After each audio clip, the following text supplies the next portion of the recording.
Chelsea. We're Arsenal. Forever. We are Arsenal. Rome to Wembley. We love Arsenal.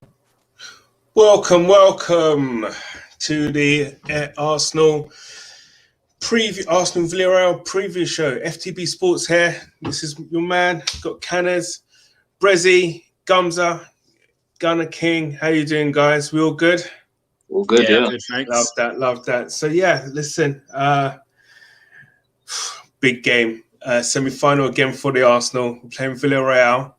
I'm actually looking forward to this game. It's going to be a tough game, a very, very tough game. Just before, I'll come to you guys. Let's have a word from our man, our leader, so to speak. Extremely excited to travel today and play the game tomorrow, knowing that this tie is going to take us to the final. We do the right things and we earn it, and we have a tough opponent in front of us, but we really want to be there. Have you got any team news for us? Maybe David Luiz. How is Aubameyang? Do you expect him to play in the next couple of weeks? What's the feeling? They are all in contention, all of them. Including Aubameyang? How is it? Aubameyang, including Laca and Kieran. They are all in contention for the game. That is excellent news for you, isn't it? Yeah. Listen. I mean, Brezzy. Obviously, for me, the massive takeout from that was all in contention. Give me your thoughts on that. I mean, obviously, it's great news for us, right? Oh, 100%. You know, it seems for our season, we've always had injuries, and we always seem to get injuries at the worst part of the season. For us to actually now go into a semi-final with potentially a full squad again, it's actually amazing. Obviously, he's been very cryptic there on saying they're all in the contention. I think he already knows his starting 11 and probably know who's going to be playing, but he doesn't want to give that out. But I think Kieran Tierney, if he does play at left back, it's going to be a massive boost for us. The fact they've got Laca back at Auba. I still would have put Laca up front and put Auba on the bench just to give us a bit more of an impact sub and give Martinelli just that bit more on the left. But yeah, it's a massive, boost for us, especially the fact that obviously going into Everton game, we knew it was playing Eddie Nketiah up front. No roles to him, but when this kind of type of game, you're going to need to have someone, with that kind of pedigree, that experience. Listen, I mean, it's a massive boost for us. I mean, going into a semi-final, it seems so long ago we played Everton. It seems ages ago. Gumza, I mean, is it a gift or a curse for Arteta to have now the option to play Lacazette or Aubameyang? Is Lacazette fit? To me, it's definitely a gift. Again, big managers have to make big decisions. Obviously, we don't know the actual fitness levels of the guys or how fit they are, or obviously they will know how much they can play. In my opinion, I would probably be more inclined to rest Lacazette. Again, I think there won't be a knock-on effect of Aubameyang playing.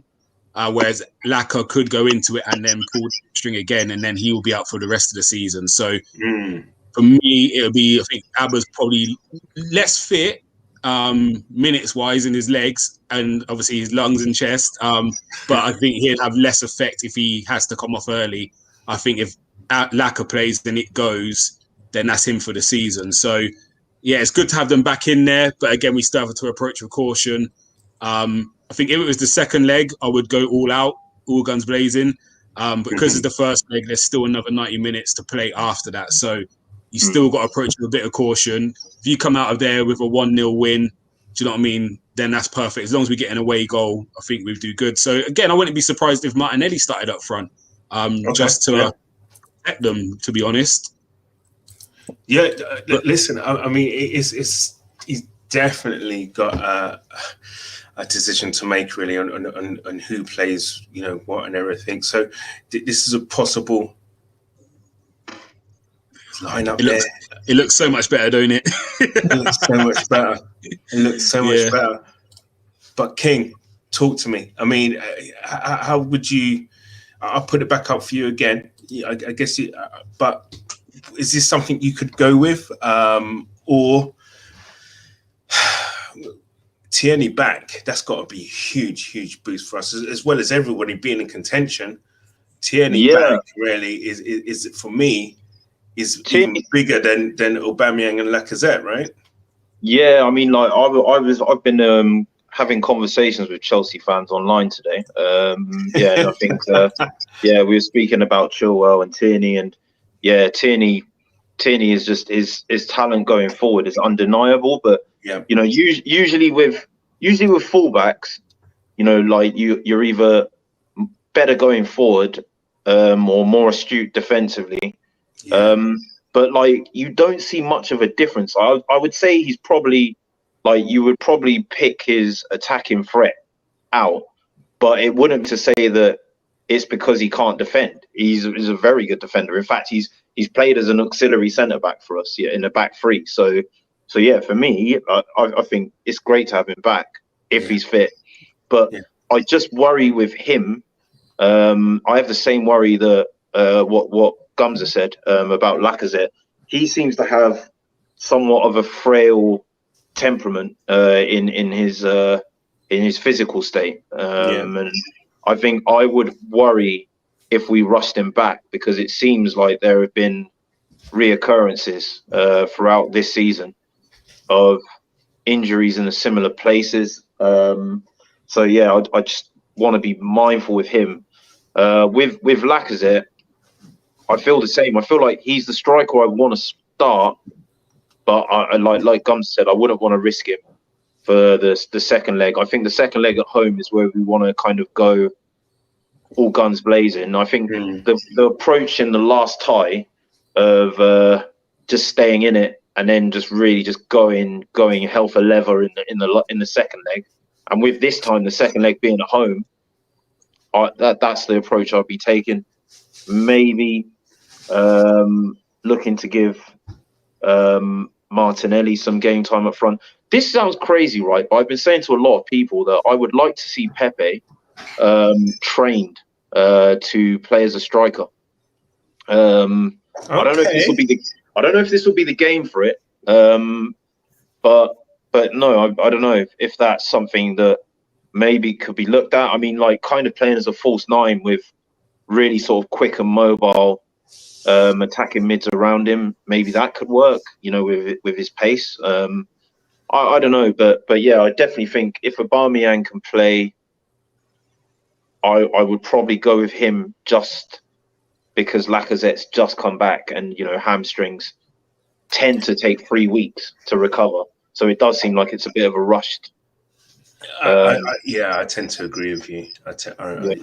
It's just a question of how long Aubameyang could last, really, I guess, because malaria must be something that really kind of drains on you, you know, physically. Who knows what physical state he's actually in. But the thing is, once you're over the symptoms of that, and he was in hospital for quite some time, you know, and it's been nearly 2 weeks since he was in hospital, and so you would have thought he would have been up, recovering, training. Yeah. Whereas Lacazette's is like that hamstring, which probably could do with a bit more rest. So it's something that you know is how healed is it?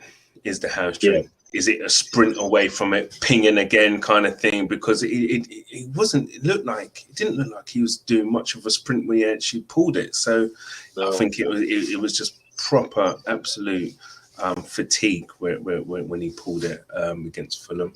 But our chances for this game.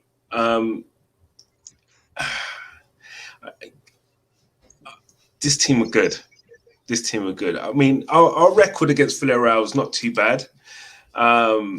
There's our last few meetings with them, all in the Champions League. And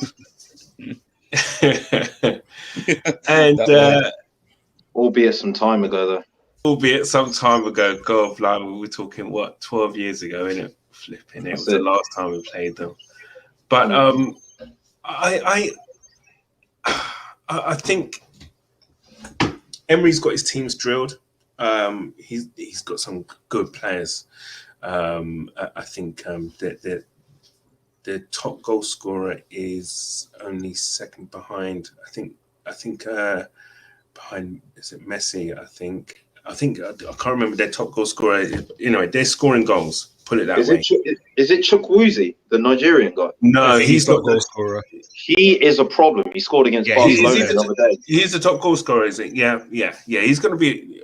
Listen, he's a problem. I watched his goal against Barca the other day. Yeah. And interesting fun fact: Chukwueze means God is king in Igbo, Nigerian. Oh, really? Nice name. Yeah. Nice name. Yeah, Nice Chukwueze means God. Yeah, it's a common Nigerian Igbo name, but yeah, he looks strong. And very athletic. He's fast. He's very, very fast. Do we have anyone who can deal with that? Tierney. The problem is he kind of plays as a left wing forward though, doesn't he? Well, he can mix up. To be fair, what I've seen him, he can play either. I've seen him on the left sometimes and some on the right. So, someone's in for a busy evening. Long day. I mean, Bresley. I mean, if you're Unai Emery, you know all about Chambers. If it's Chambers, you know all about Tierney. If Tierney does play. The problem is that they're going to look to exploit any of our weaknesses, etc. But how do we take the game to Villarreal? I mean, because they're a very, very good team. I think it's probably like playing a lot like the last game that we played in Europa League. High press. Shoot to kill the game first off, and then kind of rest off in the second half. I think that's what we need to do. Is the first 45 minutes just go hell for leather. I think even what King was saying in a previous preview. We need to get the goal first, settle it down, and then just basically just defend and just keep a clean sheet, which is very hard for us, seeing as our defense has no matter of issues with it, and our goalkeeper dropping the ball. But just go for level first half. Defend. It's just one of those ones where everyone needs to be on top of their game. Everyone needs to play the perfect game because they are a good team, a very, very good team. Just before we move on, I just want to get through a couple of the chats that have come in. Mr. Silfox, evening, good sirs. Evening yourself, sir. How are you doing? Pepe must start. I think his recent form's been very, very good. I mean, he's been one of one of the first names on the sheet, in my opinion, that that has to be played. So yeah, I would like to see him start. He'll probably start on the left and Saka on the right. Maybe I guess it's going to be a toss-up between ESR and Odegaard, really, for that position behind the front man. Hi, Lottie B. Evening. Hope you're well. And look, guys, as if you don't know, make sure you hit that subscribe button and completely smash the likes. And look, someone's tried it here. Look at this. Yeah, someone's trying to catch me unawares. Not having that. Jason, would a 1-0 loss be acceptable in this game if we saved all players for second leg? I mean, I'm going to take that through to you guys. Gumza. 1-0 to me is not good enough. But on the flip side, if we got beat 2-1, I wouldn't be as hurt. I think we've got to score one. We've got to score. Because it said that I don't like the rule of the away goals after extra time. I think it's a bit unfair because then the other team's got half an hour to score another away goal. So I think we definitely need to score one. But kind of touching on what Brezzy said, I do think first 30 minutes, go at them. And then maybe after that, look to manage the game. So try and get a goal early and then be defensively astute as the game goes on. I don't like sometimes when we sit back too deep, though, because we invite a lot of pressure on and then we can't seem to get out. But I think we've got to manage the game really well. And again, if you got the likes of Pepe, Martinelli, if Auba is playing, Smith Rowe, Odegaard, there is pace in there to hurt teams on the counter-attack. I think European teams set up a bit more expansive than English teams, which can sometimes play into our hands. And it's probably shown why the last 4 years we've been terrible in the league, but we've consistently got to like the semi-finals of UEFA or final. Yeah. We seem to have done quite well in this competition. No one gave us a chance against Napoli, AC Milan a few years ago.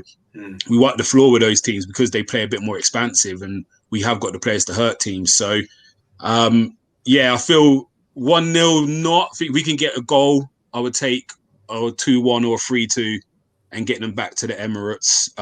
But again, we seem to be performing better away from home sometimes, haven't we? We haven't always been at our best at home. So, yeah, it's a difficult one. That was going to be my take from it. But King, I mean, give me how would you see? Obviously, anything with us winning would be a great score. But yeah, would a 1-0 loss be acceptable in this game?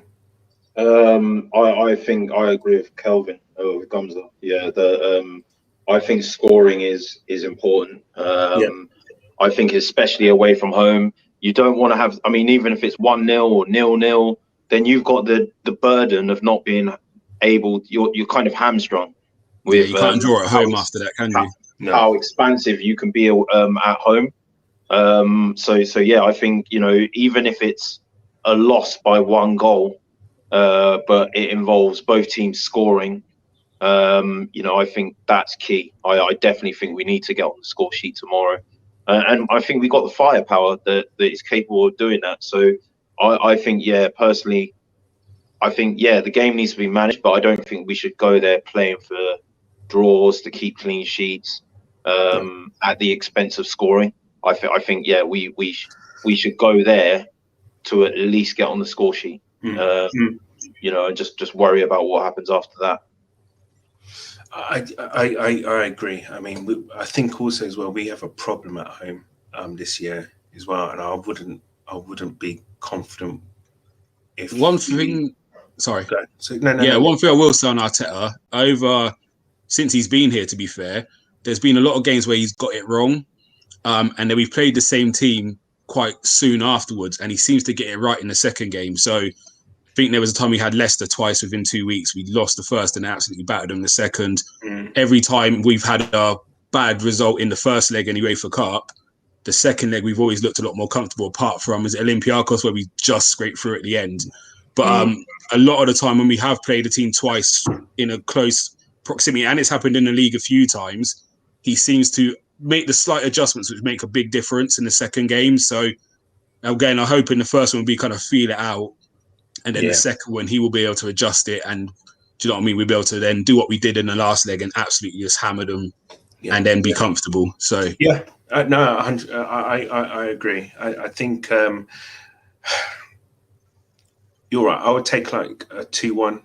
The only problem with that though is that I can't put money on us to keep a clean sheet at our own gaff, and that's the big thing for us. So I think if we win our game tomorrow, I think we're capable of scoring 2 goals. They're very good defensively, but I think we're capable of scoring twice.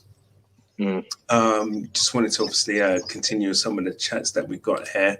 Obviously, Mr. Silver Fox is saying, "Stop it, Jason, stop it." Coquelin's in their team. We're in their squad. If he does bang one in, I think we're all done. We'll be like, what the hell? Lottie's obviously, But I think we will be all right, to be honest. I think now we've got a full squad to choose from. I think Arteta there in that clip, what we just played, is quietly confident. But let's. I don't know. Yeah, Jason, I agree. The away goal matters. Just wanted an opinion on saving players over sacrificing them in first leg. I think. Do you know what the thing is? I wouldn't put our eggs into that second leg simply for the fact that we haven't been brilliant at home. And that's the thing. I'm not sure, guys. I mean, I know we just touched on this. Anyone got any more on that particular subject, and that saving plays for the second leg? I think really and truly we can win it in the first leg. To be honest, we can put the time to bed. I think. Well, yeah, I look at the Olympiacos tie and like, okay, we like, you know, the second leg we didn't really perform, but the luxury that really last minute El Neni goal gave us to kind of be able to take the foot off the gas. I mean, one way of looking at it is if we get a commanding enough lead, maybe we can even rest some players in the second leg, which would keep them fresh for the final. Yeah. You know, if you're keeping them fresh from league games as well. So maybe our best form of defense in that context actually is attack. Yeah, no, I think you're right. And the thing is, what Lottie there is just, we should have confidence. Look, we've had pretty much a week on the training ground, players back, patterns of play. They must be looking sharp now. You know, he must have looked at them and said, right, okay, yeah, I've got a full squad here to pick from, apart from Louise, obviously. But listen, apart from our, you know, we're playing away from home. I think we've got something in this game here. I think we can get something out of this game. I'm not going to make a bold 4-0, but I think we can. I think we can do it. Yeah, even a 2-1 to us I'd be happy with 2 away goals, and I think, you know, we'll be cruising. I think then bringing back, you know, to the Emirates, guys. So us winning Europa this season, if we get past Villarreal, I think it's something that, you know, we can do. In terms of, I just wanted to touch on Daniel Ek. You know, we had the discussion yesterday, but I just wanted to, I'm not sure that he had a CNBC interview, and probably paraphrasing a bit, but this, you know, he's actually, you know, we all kind of said, you know, oh, it'd be great for him to come out and actually say something, you know, yeah, and he actually said, I love the players and the fans. I have a real vision to bring the club back to its former glory. I want to engage with the fans. I'm very serious. He's raised the funds, he said as well. I have secured the funds for it. Secured the bag, you know. Pending offer for the Apparently, it's in the region of 1.8 billion. So my thing is now is, what is the I mean, does that force Kroenke's hand? Does it put them in a, you know, who's in a, it's going to be a power struggle. You know, listen, we're talking with like 2 billionaires here who have got huge egos, right? And there's going to be a lot of jostling, and there's going to be, I can just imagine that boardroom, you know, the negotiations, you know, these big lawyers and they're big characters. Who's in the driving seat here, Brezzy? Who's going to win this little power, you know, struggle here? I mean, can the fans have a say in this? Can we swing it around? Of course, 100%. You know, look what happened on last Friday when we played Everton. You know, that turnout, that showed the Kroenkes just how united our Arsenal fans are, that we want the Kroenkes or KSC out, because they have no ambition. They keep saying that year after year, you know, we're self-sustaining model, we're going to do this, we're going to do that. But yet they don't actually do anything. You know, we've fallen far behind the top 6. You know, we can't even get into top 4. So we're now a top 8 team. And if he's going to come in, Ek's going to come in and also put the money down, you know, invest into the team. And the fact that he's got people like Thierry Henry, Patrick Vieira, Dennis Bergkamp, you know, Arsenal legends, you know, who knows how to win. You know, that is going to be absolutely amazing, because they're going to pick out who they want, bring them in, invest in the team.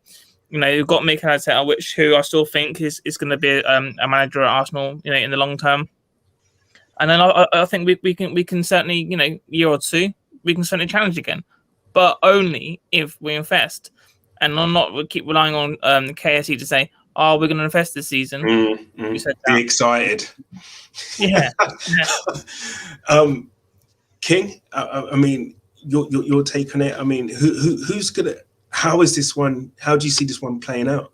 Again, I'm sorry, Breezy, but I'm gonna have to disagree. Ultimately, the power is always with the selling party.